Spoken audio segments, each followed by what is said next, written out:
mine is I really would like to redo it before I give it to you. But what I did focus on is the Bardos of Dying, and well, the one I found in particular is the initial one that says the natural Bardo of life, and just kind of how it really should almost be, and what I kind of got from it, it should almost be talked about from the beginning of life, and the understanding and acceptance that we all do leave the world in the end, and almost that the idea that I found really interesting in that is that it's very different from modern. It's so different from the modern society, and how and everybody kind of hides death just in general from children and people and that kind of idea. And it should be almost it should be really accepted and not really necessarily feared, but more. I wouldn't say embraced, but I would say it should be just accepted and understood that it is a part of life. That is where we're all in the end going. But more, I don't know, I don't really have the word for it. I guess more open that people talk about.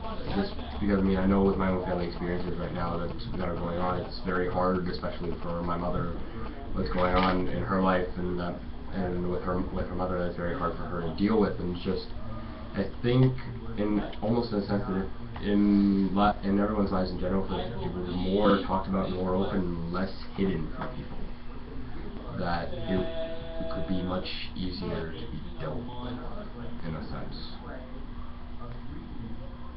I just kind of found it interesting that they also talk about, like, there's different stages in dying, and that how, you know, you're not really dead initially, that you're not really dead even when your vital signs disappear, that it's more like you're kind of, and it's like you really go into yourself and your own spirituality, and that I found to be very interesting. And there's a very similar belief in Judaism that you almost don't die the second that your vital signs go away. It's more kind of like your soul goes to the place is called Gehenna in Judaism. It's a place of kind of spiritual cleansing, and in that sense, but it's also the trials and tribulations. That it's not really a belief in hell, but more like a belief that to be clean of the world's impurities. So that's what I found very interesting.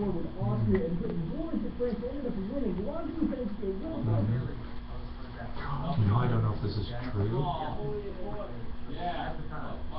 but I heard these stories of these monks with high attainment, so very high levels of enlightenment or whatever it is, and that it takes them a long time to die. And we're studying inhabiting the body, and if you had a very rich habitation of the body, rich and fulfilled habitation, I wonder if it would take a while for it to kind of drain out. I've heard stories of these guys kind of dying sitting up, and it takes a long time. And honestly, when my dad died, you know, I kind of knew those stories, but when my dad died, I was with him for hours after he lost his vital signs. And there's a very obvious set of things that happen. You know, so all of a sudden, all those stories that I knew just as intellectual stories, it was like, oh, there it was, you know, happening right in front of me. I